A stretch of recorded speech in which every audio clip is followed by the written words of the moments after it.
Final Fantasy XIV is a fantastic experience with one of the most exciting stories I've seen in an MMO so far. But the onboarding process can be a bit unpleasant.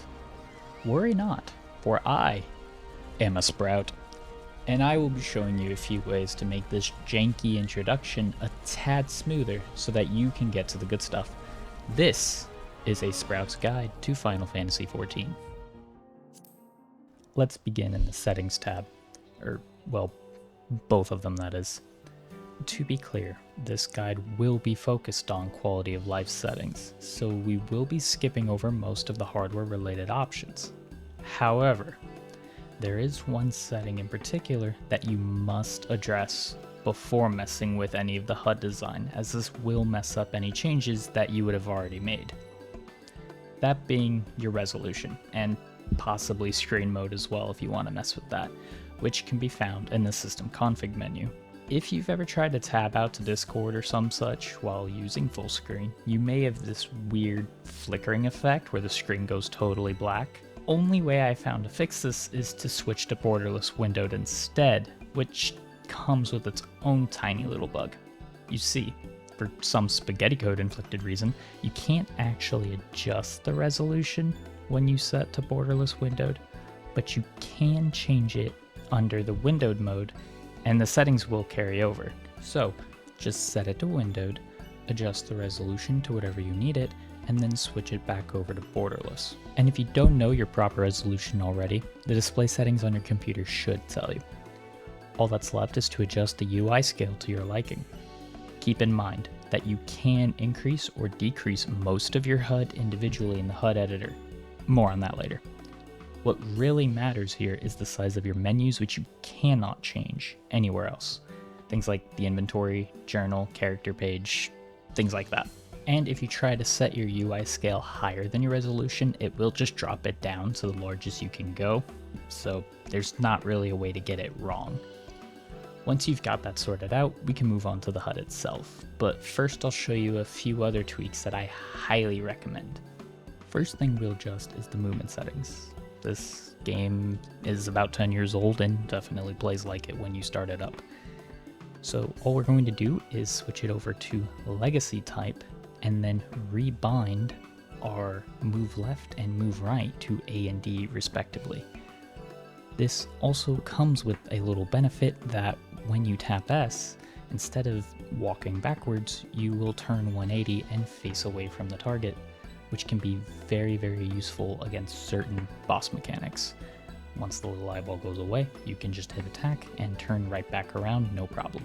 Now, there are a lot of other things you can adjust in character configs, but for the sake of time, and not boring you with too much yapping, I'll just show off some of my favorites that you may want to try, and you can peruse and look around in case there's something else that catches your eye. For example, reduced battle effects so that you aren't blinded by your party, expanded inventory, and disabling auto store and armory to keep things neat and tidy, and colored display names so you can quickly see who is playing what, and you can also resize these nameplates for however you want it. Now we can finally get to the important bit, the HUD. Before I walk you through my setup and my thought process behind it, I want to give some guidance to help you find what works best for you. Fact is, there is no right answer. What works for me may not fit you and vice versa. But there are some rules of thumb you should follow when deciding how your HUD will look to make it work a lot smoother. 1. Visibility. If you can't see what you're fighting, you're probably going to die. A lot. So it's best to make sure you have a clear view of as much screen as possible, especially in the upper middle area of the screen where the boss usually will be standing. 2. Info. There are a lot of details you need to keep aware of during a fight. Your HP and MP, your cooldowns, whatever the boss is doing, etc. Organizing where you stuff all this information is crucial, and I'd suggest 2 methods of doing so, and I've seen both work well for different people. You can do what I do, and create a sort of border of information around the empty space. I'll go more into what I've done and why things are where they are in a bit, but the short version is simply to keep similar info near each other. The alternative is to make a bubble of info usually kept below or slightly around where your character stands on the screen. keeping the majority of info in a very small space and leaving the rest of the screen wide open for you to see. This is especially good if you tend to tunnel vision and have a hard time tracking both your movements and the buff timers or party health or whatever it is you're trying to keep an eye on. And finally, 3. Comfort. It's all about what clicks with you most. The less you have to think of where to look for X, Y, and Z, the smoother it will be. What I've done is use past experience from other games that I've spent many hours in to help shape how I play 14, from the button mapping to the UI layout to just about everything. All that being said, let me quickly explain how my HUD is set up. In the bottom left, we have chat.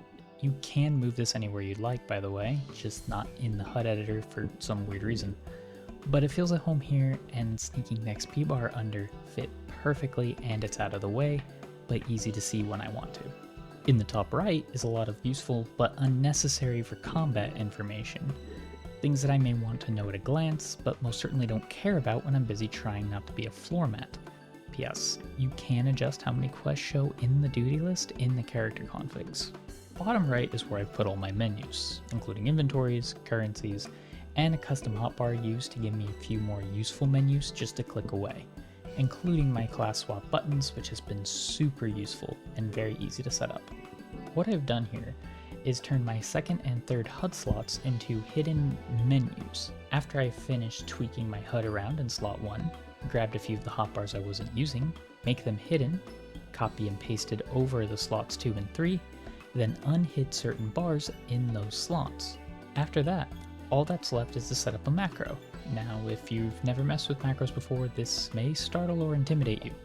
For you see, it's two lines. That's it. It's just 2. It's very complicated, I know. Anyways, put on bar, give each job a gear set, drag and drop the gear sets onto your bar, and voila.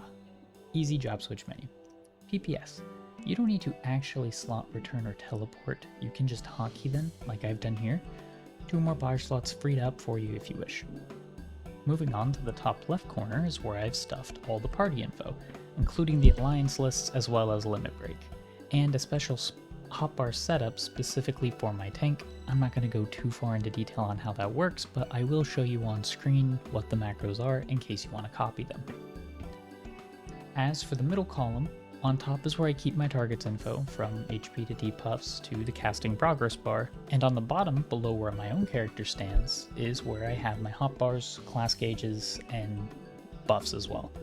Keep similar info next to each other, like I said before. Buffs being close to the hotbars, since that's where you'll be looking to track cooldowns anyways, and debuffs above the health bar so that I can efficiently watch myself die at a glance.